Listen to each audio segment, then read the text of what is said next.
Tous, tous. Ceux qui vous disent « Ah non, moi tout va bien. Les problèmes, c'est pour les autres. » Vous savez, parfois on entend dire « Ah non, moi j'ai pas de problème, hein, mais eux, ils devraient se soigner. » En général, ceux qui disent ça, hein, qui veulent envoyer soigner les autres, ils ont aussi leur paquet, sauf qu'ils veulent pas le voir. Ils n'ont pas ouvert leur paquet, leur sac à dos, hein, c'est tout. Hein. Nous arrivons tous sur Terre avec une blessure principale et certaines autres blessures encore. On en a une principale. Donc, ça ressemble un petit peu aux blessures que d'autres, sur lesquelles d'autres personnes ont écrit, mais c'est pas tout à fait la même chose. Moi, j'en ai plus, un petit peu plus là, en tout cas dans les jeux de pouvoir, parce que ça crée après des jeux de pouvoir, évidemment. Donc, les principales blessures, c'est la blessure d'abandon, de trahison, de rejet, d'humiliation, d'injustice et de persécution. Donc, ça peut être déjà in utero, ça peut être à la naissance, ça peut être quelques jours, quelques mois, quelques années après. Mais même si les parents ont les meilleures intentions du monde, je vous assure que moi j'avais vraiment les meilleures intentions. Ayant eu des problèmes de stérilité pendant 9 ans, ma fille, je l'ai attendue vraiment avec cœur. J'ai lu plein de bouquins, j'ai fait tout ce que j'ai pu et tout. Ben non, c'est pas ce qui s'est passé. Il y a eu un accouchement terrible et ça a impulsé certaines choses qui sont encore sensibles aujourd'hui. Donc oui, on ne peut pas, je veux rassurer les parents qui sont là, hein, on ne peut pas éviter les blessures à nos enfants. C'est déjà bien d'en avoir l'intention, hein, d'accord. C'est vraiment très important d'avoir cette intention-là, mais malheureusement, c'est pas possible.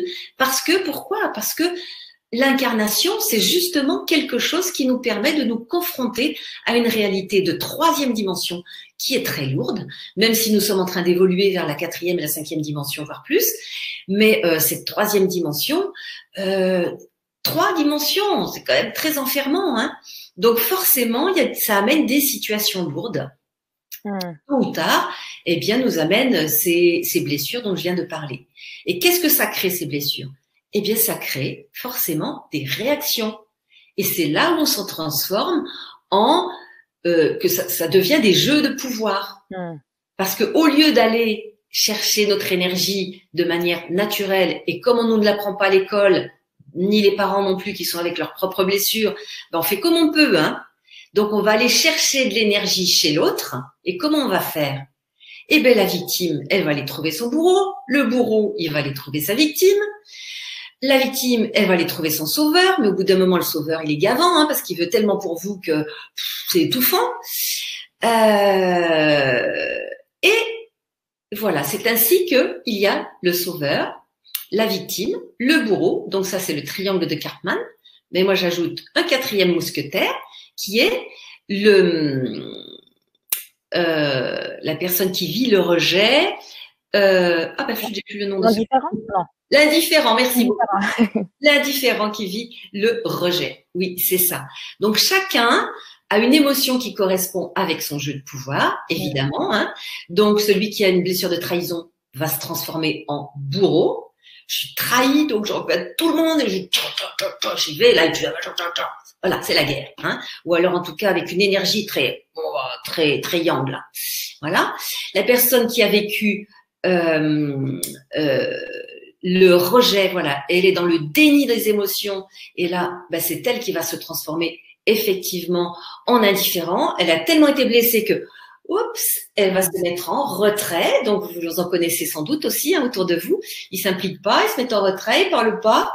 On a l'impression qu'ils sont comme des figés, mais en fait à l'intérieur, c'est un tsunami d'émotions, mais ils en sont pas conscients.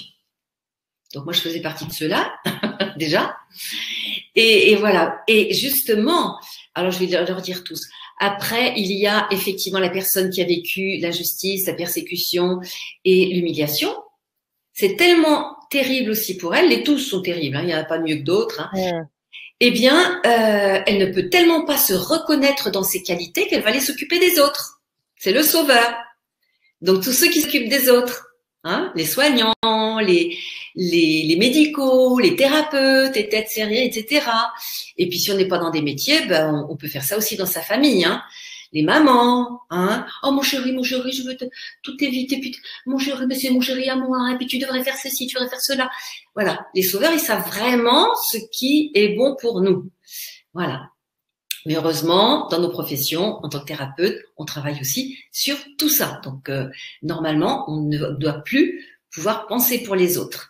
Et qu'est-ce que j'ai pas dit encore? Tac, tac, tac. La victime. Oui, celle qui vit une blessure d'abandon.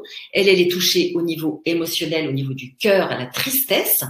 Et elle va se positionner en victime.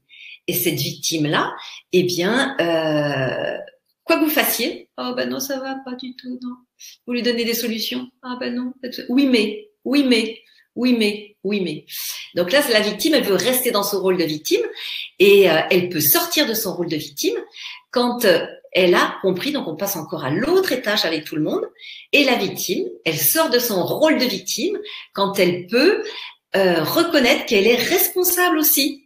Elle s'est mise en situation de victime et elle a tiré quelque part, alors je vais peut-être me faire des ennemis, hein, elle attire aussi ses bourreaux de manière inconsciente ou consciente, parce que comme ça, elle va rester dans son rôle de victime. Moi, j'ai beaucoup aimé accompagner des victimes, puis à un moment donné, je me suis dit, non, j'ai plus envie. Parce que si la victime veut pas sortir de son rôle, et parfois c'est un bénéfice tellement important pour elle, parce que elle va pouvoir attirer les sauveurs, mais malheureusement, elle va attirer aussi les bourreaux. Donc, c'est quand même ennuyeux tout ça. Donc, c'est vraiment accompagner. J'ai aussi beaucoup accompagné, oui, j'ai aimé quand même beaucoup parce que j'accompagnais aussi les victimes à prendre conscience qu'elles peuvent sortir de ça en voyant leurs responsabilités et en sachant demander de l'aide. Moi, celles que je voyais ou que je vois, que j'accompagne, effectivement, elles ont fait déjà cette démarche de demander de l'aide. Donc, elles ont déjà fait cette démarche. Voilà, donc on peut sortir, je vais pas tous les nommer là parce que ça prendrait peut-être du temps, donc tu veux que je les nomme tous, mais sinon, on sort de ces rôles de victime, bourreau, sauveur et indifférent, et à l'étage au-dessus, eh bien, on va aller trouver l'autre côté de la pièce, et on va aller trouver la force. On va trouver le côté force de la pièce, et pas le côté limitation de la pièce. Et ça, après, on peut jouer avec tout ça d'une manière vraiment incroyable. Tu peux nous donner un exemple de blessure qui se transforme en force? Alors, qu'est-ce que je peux te dire comme blessure qui se transforme en force? Laquelle? Eh ben tiens, par exemple, la personne qui a vécu humiliation, persécution ou injustice, qui a une telle culpabilité qu'elle va aller s'occuper des autres.